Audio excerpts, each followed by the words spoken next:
I stood in the clearing on the morning of October 14th, 2018, watching three men from Harlan County laugh at what I was unloading from the back of my grandfather's 1987 Ford F250. 240 bales of Timothy hay, stacked tight and bound with sisal twine. The oldest one, a contractor named Dale Messer, shook his head and spat into the dirt. "Boy's gonna build a house out of hay," he said to the others, "like the damn three little pigs." They'd driven up from town to see what I was doing with the cabin my grandfather left me when he died that June. The cabin sat at 3,400 feet on the eastern slope of Pine Mountain, 8 miles up a fire road from the nearest paved route, in a hollow so remote the USGS map still showed it as unnamed. The structure was 112 years old, built from chestnut logs that were now checking and splitting. The chinking crumbled to powder. The roof a patchwork of tin and tar paper that leaked in 11 places I'd counted during the last rain. I needed to insulate it before the first hard freeze, which the almanac said would come in early November. I had 4 weeks. I had no money for fiberglass bats or foam board. What I had was hay, a roll of chicken wire, a come-along, and a method my grandfather had written about in a composition notebook I found in a wooden crate under his bed. The notebook was dated 1974. The handwriting was tight and slanted, written in pencil that had faded to the color of ash. On page 17, he'd sketched a wall assembly. Hay bales stacked tight between vertical posts, wrapped in wire mesh, covered with a lime plaster mix he called mountain stucco. Beside the sketch he'd written, "Keeps heat better than anything you can buy. Breathes. Lasts 50 years if you keep it dry. Nobody believes it till they sleep through January without burning more than an armload of wood." Dale Messer walked closer, hands in his Carhartt jacket. "You know what happens when hay gets wet?" "It rots," I said. "That's right. And you know what happens when it gets wet inside a wall? It doesn't get wet if you build the roof right." He looked at the cabin, at the sagging roof line, at the rotted fascia boards. "That roof ain't right." "I know," I said. "I'm fixing that first." He studied me for a long moment, then turned back toward his truck. "Good luck, kid. You're gonna need it." I watched them drive down the fire road until the dust settled back onto the rhododendron. Then I walked to the truck bed, pulled on my grandfather's leather work gloves, and started carrying bales toward the cabin. The first thing I did was strip the roof down to the rafters. Took me 3 days. The old shingles came off in chunks, black with rot, and underneath them the tar paper had turned to something like wet cardboard. 2 of the rafters had gone soft where water had been sitting for years, so I cut those out with a handsaw and sistered in new 2x6s I'd bought at the lumber yard in Elkins, $47 for both, which hurt, but you don't compromise on what holds the roof up. I laid down new tar paper, overlapped it the way my grandfather's notebook said to, 12 inches minimum, and then I shingled it with architectural shingles I got on clearance. Discontinued color, dark gray, $89 for 3 bundles. It wasn't pretty, but it was tight. I tested it with a garden hose for 2 hours, walking the ridgeline and soaking every seam. Not a drop came through. Only then did I start on the walls. The cabin was 16 by 20, log construction, chinked with cement that had cracked and fallen out in places. The gaps let wind through like a sieve. I'd measured it all out on paper the week before. Each wall would take approximately 40 bales, stacked flat, 2 bales deep, which gave me an R value somewhere around 40, if the extension agent's math was right. That's better than fiberglass, better than foam board, and it cost me $4 a bale. I built a frame first, 2x4s on 16-inch centers, just inside the existing log walls. That gave me something to attach the bales to and left an air gap between the old logs and the new insulation. The bales went in tight, cut to fit with a handsaw where the walls weren't square, and I pinned them to the studs with rebar stakes I'd cut into 18-inch lengths. Every bale got 2 stakes driven through it at an angle, locking it into the frame. It was slow work. My hands blistered through the gloves. Hay dust got into everything. My hair, my lungs, the cuffs of my jeans. I'd come out at the end of the day looking like I'd been rolling in a barn loft, and I'd strip down by the creek and wash in water so cold it made my chest seize up. But the walls went up. South wall first, then west, then north. I left the east wall for last because that's where the door was, and I wanted to practice on the others before I tried to frame around an opening. By the 3rd week of September, I had 3 walls done, and the cabin was already holding heat differently. I could feel it when I stepped inside. The air was still, dense, like the building had started breathing. The east wall took me 4 days. I had to build the door frame first, 2 uprights and a header beam, all mortised and pegged so they wouldn't shift when the door swung. I used oak for that, cut from a downed tree I'd found half a mile up the ridge. It was dense, heavy wood, and it took me most of a morning just to haul it back on a sled I'd lashed together from saplings. I shaped the pieces with a draw knife, working them down until the joints fit tight, then drilled the peg holes with a brace and bit that had belonged to my grandfather. The bit was dull, and I had to lean into it hard, turning slow, feeling the spiral cut its way through.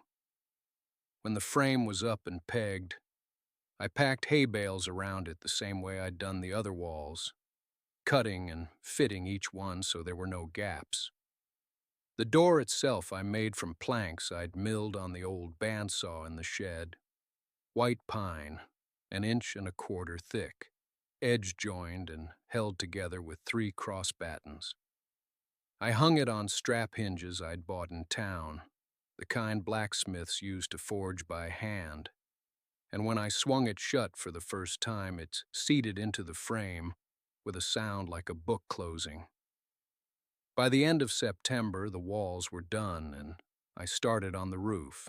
I'd framed it weeks earlier, rafters running from the ridge beam down to the top plates, spaced 16 inches on center. But now I had to sheathe it and make it weatherproof before the snow came. I used rough-cut hemlock boards for the sheathing, nailing them down in overlapping courses, then rolled out tar paper and nailed that down too. The tin came last. It was corrugated steel, 26 gauge, and I'd bought it used from a man in Elkins who was tearing down a tobacco barn. It was rusty in places, but still sound, and the price was right.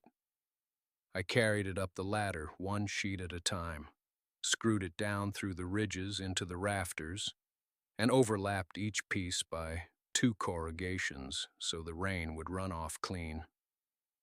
The sound it made when the wind hit it was like a drum, low and hollow, and I liked that. It meant the cabin was talking back.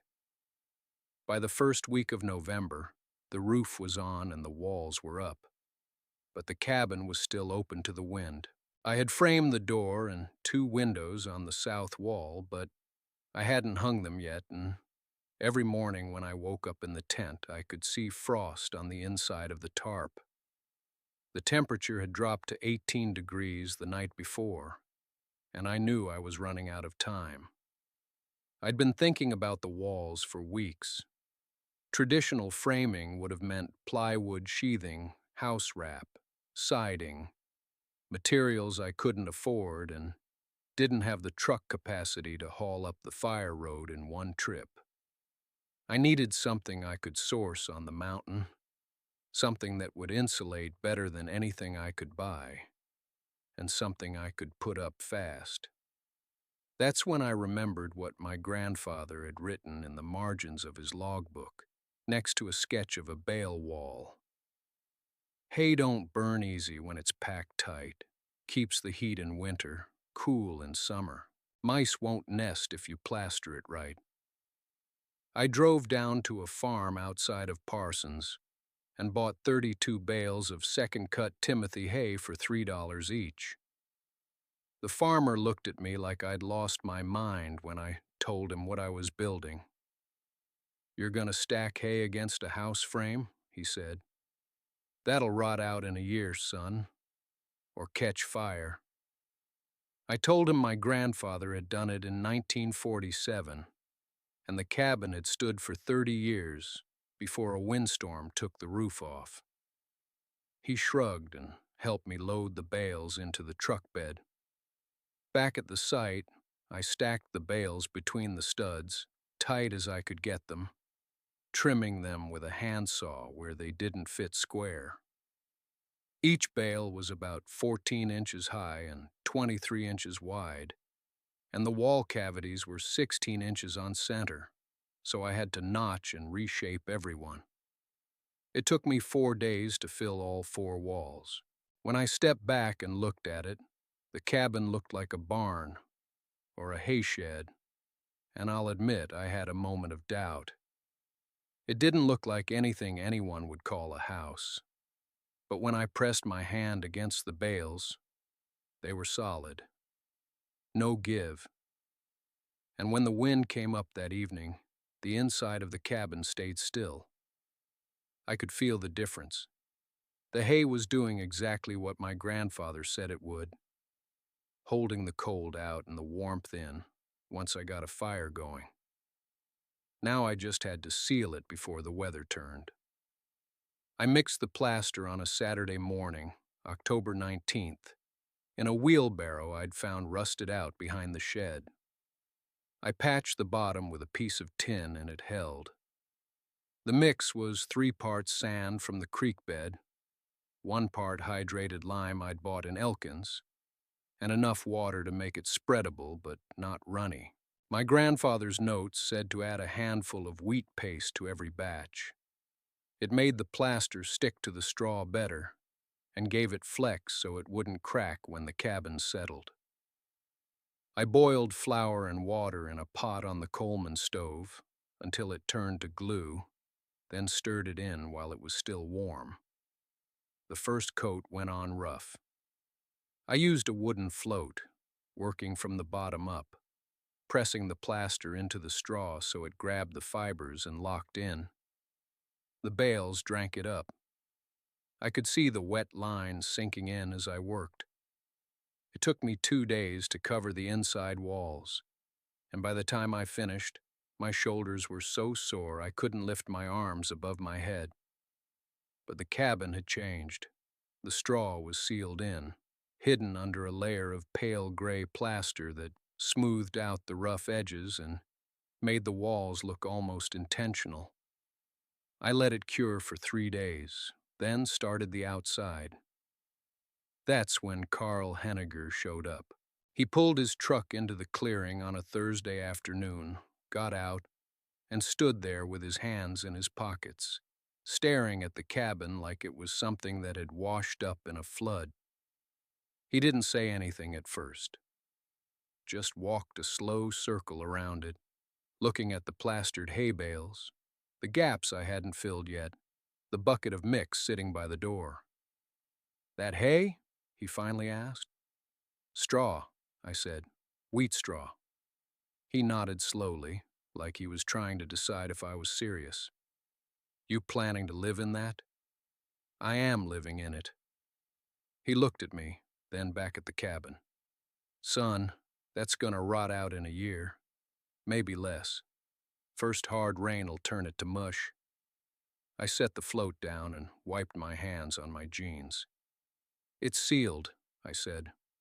Lime plaster. 3 coats inside, 3 out. Water won't get to the straw. Lime plaster, he repeated, like I'd just told him I was building a rocket. He shook his head. I've been framing houses for 30 years. Never seen anyone try to build one out of hay. Straw, I said again. He didn't stay long after that, just got back in his truck and left. But I could see it in his face. He thought I was wasting my time. I didn't blame him. If someone had told me 2 years ago I'd be living in a cabin made of straw bales, I wouldn't have believed it either. But that's the thing about being broke and stubborn at the same time. You start looking at materials nobody else wants. The straw came from a farm outside Elkins, 43 miles north. The farmer had been burning it every fall because he couldn't sell it. When I showed up in September, asking if I could haul it away, he looked at me like I was doing him a favor. I paid him $100 for enough bales to build a 12 by 16 structure. He threw in an extra 20 bales and told me I was crazy. Maybe I was, but I'd read about it. Straw bale construction. Old technique from Nebraska in the 1800s when settlers didn't have timber. The bales go up like blocks, stacked tight, pinned with rebar, then plastered over. The plaster seals it, protects it, turns it into something solid. Our value of 40 or better, which meant it would hold heat better than anything I could afford to frame and insulate. I didn't have money for 2x4s and fiberglass. I had money for straw and lime. It took me 3 weeks to stack the walls. I worked alone, lifting each bale into place, driving the rebar down through the courses to lock them together. The bales weighed 40, maybe 50 pounds each. My shoulders ached every night. I slept in the tent and woke up stiff. But the walls went up straight, and when I stepped back and looked at them, they looked like something that could last. The plaster was harder. I mixed it in a wheelbarrow, hydrated lime, sand, water, until it had the consistency of thick cream.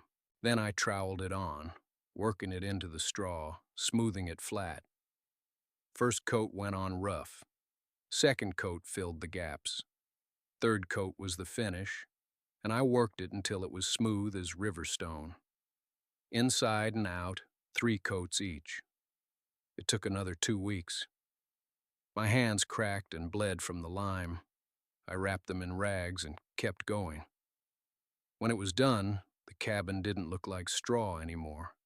It looked like adobe, like something you'd see in the Southwest. The walls were thick, 18 inches, and when I stood inside and knocked on them, they were solid. No give, no soft spots, just mass.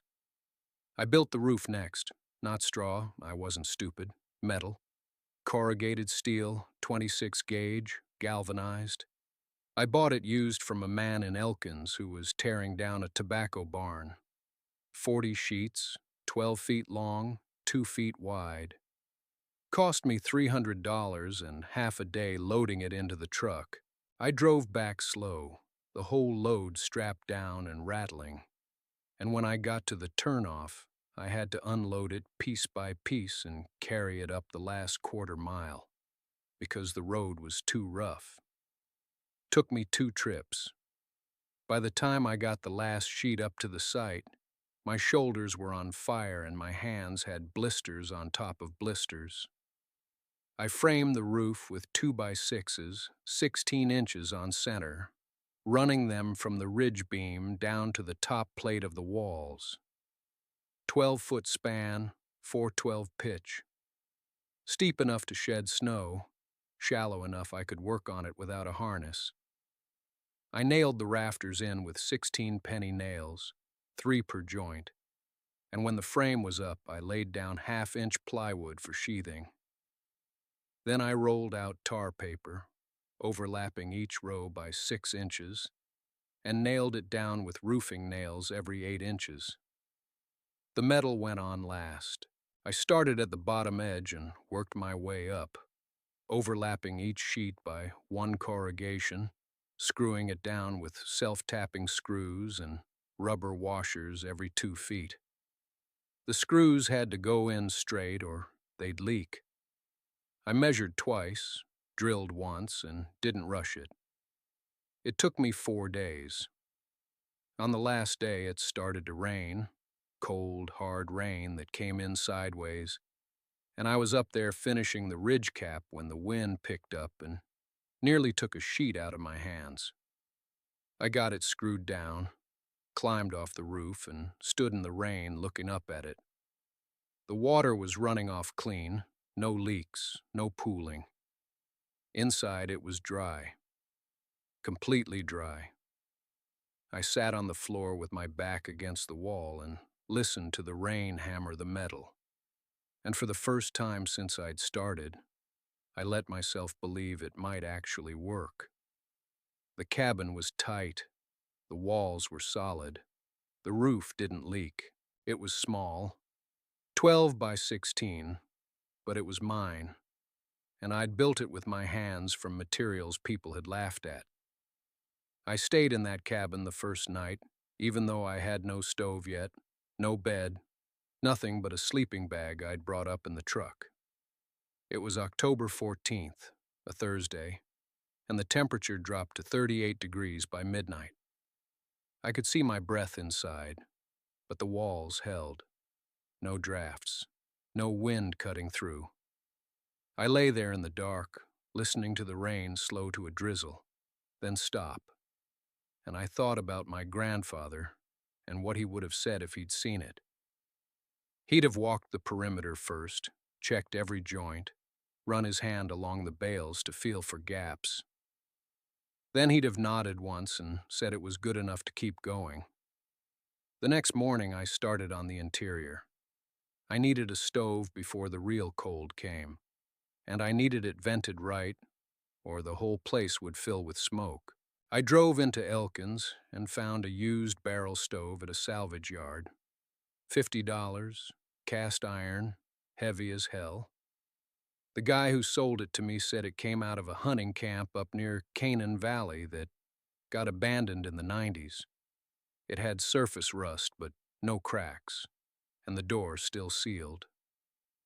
I loaded it into the truck bed with a length of 6-inch stovepipe and a roof jack, then drove back up the mountain. Installing it took most of the day.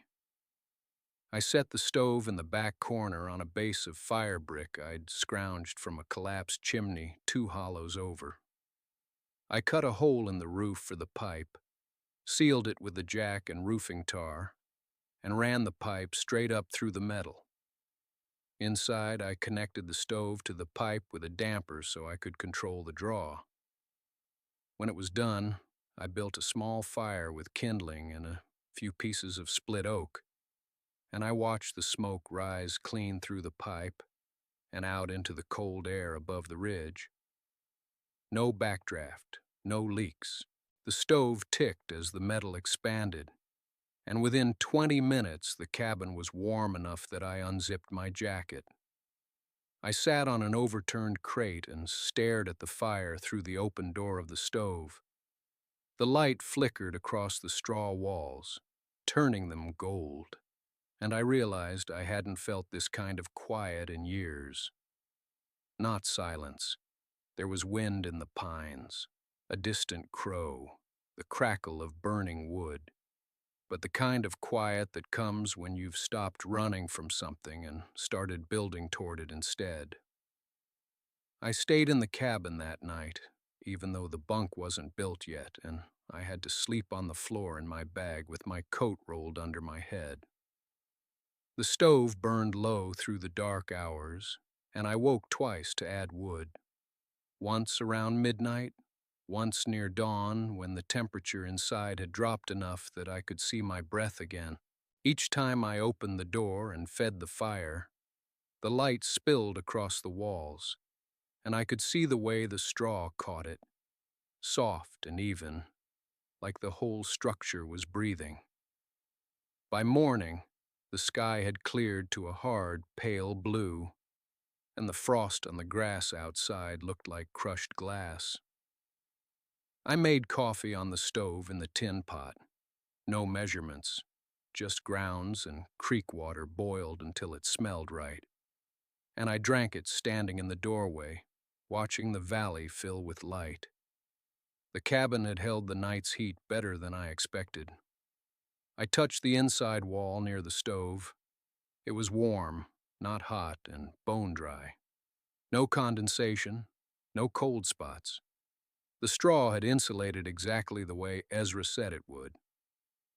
I spent that day and the next finishing the interior. I built a simple bunk frame from 2x4s and lashed it together with rope, then laid planks across it and covered them with a wool blanket I'd brought from the main house. I mounted 3 shelves on the back wall using brackets I'd salvaged from the barn, and I set Ezra's journal on the top one, spine out, next to a tin of nails and a box of matches. I hung the lantern from a beam near the door. I built a small table from scrap pine, 2 boards on a sawbuck frame, and set it under the window so I could sit there in the mornings and look out over the clearing. On the 3rd day, I walked down to Mercer's store in Pineville, 8 miles by the fire road, and when I came back up the ridge in the afternoon with a canvas sack of flour, salt, and dried beans, I saw the cabin from a distance for the first time since I'd finished it. It sat low and square against the tree line, the metal pipe rising from the roof, a thin line of smoke trailing into the still air. It looked like it had been there for decades, like it belonged. I moved in on a Thursday in late October. The mornings were cold enough now that I could see my breath inside until the stove got going. I'd wake before light, pull on my boots and the wool coat, and step outside to split kindling while the stars were still out. The air had that smell, dry leaves, cold stone, wood smoke settling in the hollow. I'd carry an armload back in, get the fire started, and put the kettle on. By the time the sun cleared the ridge, the cabin was warm enough to take my coat off. I fell into a rhythm without planning it. Mornings I worked, cutting firewood, clearing brush from around the cabin, digging a proper trench for runoff so the foundation wouldn't flood come spring. Afternoons I'd walk the property, learning it the way Grandpa said you had to, on foot, slow, paying attention. I found the old fence line he'd mentioned in the notebook, half buried under 40 years of leaf fall. I found a spring a quarter-mile up the ridge that ran clear and cold even in dry years. I found a deer trail that cut through a stand of hemlock and came out near the clearing, and I started checking it every few days. Evenings, I'd sit at the table by the window with the lantern lit and read through the notebook again, slower this time, matching what he'd written to what I was seeing. He'd drawn a map on one of the pages, rough but accurate, showing the spring, the fence line, a rock outcrop he called the ledge, and a spot marked with an X about a mile northeast, labeled only Old Camp. I hadn't been out that far yet.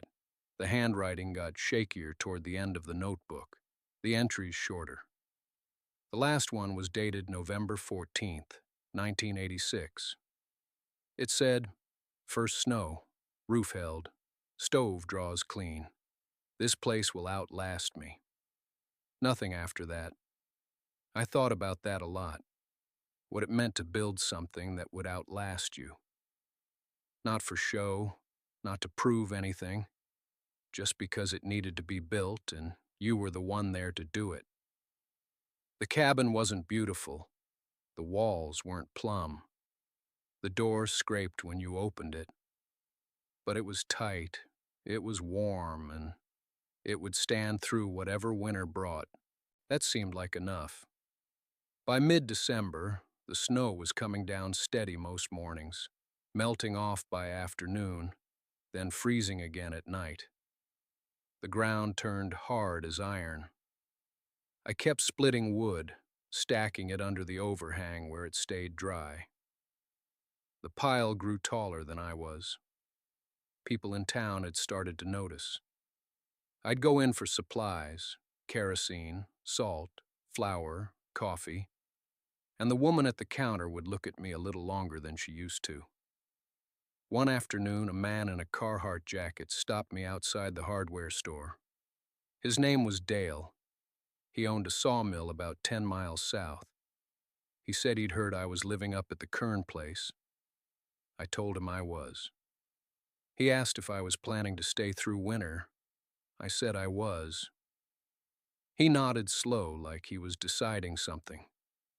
Then he said, "Your grandfather was a stubborn son of a bitch. Good man, though. Built things right." I didn't know what to say to that, so I just thanked him. He told me if I needed work come spring, he could use a hand at the mill. I said I'd remember that. It felt strange, being seen that way. Not as some kid playing at mountain life, but as someone who might actually make it. I drove back up the fire road with a full tank and a bag of groceries, the truck rattling over the frozen ruts, and when I got to the clearing, the cabin looked smaller than it had in my head, but solid. Smoke was still rising thin from the chimney. I'd banked the stove before I left. Inside it was warm, almost too warm. I opened the door a crack to let some cold in. That night I sat at the table with the notebook open in front of me and wrote my first entry. I put the date, December 18th, 2014, and wrote, "Roof held through the first real cold, stove draws clean, wood piles stacked for January. Town knows I'm here now." I didn't write anything else. It didn't need anything else. I closed the notebook and set it back on the shelf next to his, spine to spine. By January, the snow was 3 feet deep in the clearing, and the fire road was closed until spring. I didn't mind. I had enough wood, enough food, and the kind of quiet you can't buy. I spent the short days splitting kindling, checking the traps I'd set along the creek, and reading through the rest of his notebooks by lamplight. He'd written about winters like this one, about the way the mountain goes silent under snow, about how a man learns to measure time differently when there's no one around to ask him what day it is. I started to understand what he meant. The cold didn't feel like an enemy anymore. It felt like a test I was passing one morning at a time. In February, a hunter came through, an older man with a beard gone white and a rifle slung across his back. He stopped at the edge of the clearing and called out before he came closer. I stepped onto the porch and he nodded, looked at the cabin, looked at the smoke rising steady from the chimney. He said he'd known my grandfather, that they'd hunted together back in the 70s. He asked if I was planning to stay. I told him I was. He smiled a little, said the mountain had a way of keeping the ones it wanted. Before he left, he told me if I ever needed anything to leave a note at the trailhead marker 2 miles down. Someone would see it. I thanked him and watched him disappear back into the trees. Spring came slow. The snow pulled back from the clearing in patches, and the creek started running loud again. I rebuilt the bridge in March, this time with treated lumber I hauled up on foot, and it held. By April, I had a garden plot turned and fenced, seeds my grandfather had saved in a mason jar, and the first green coming up through the dirt. The cabin wasn't just shelter anymore. It was home. I'd earned that. If you're watching this and you've ever thought about walking away from a place that doesn't fit, about learning to live with your hands and your head instead of your phone and your paycheck, I'll tell you what the woods taught me. It's not about being tough. It's about being patient. It's about listening to what the ones before you left behind and building on it, one careful step at a time. Subscribe if this story meant something to you, and if you've got your own, about a place you went, a thing you built, a lesson the land taught you, leave it in the comments. I'll read everyone,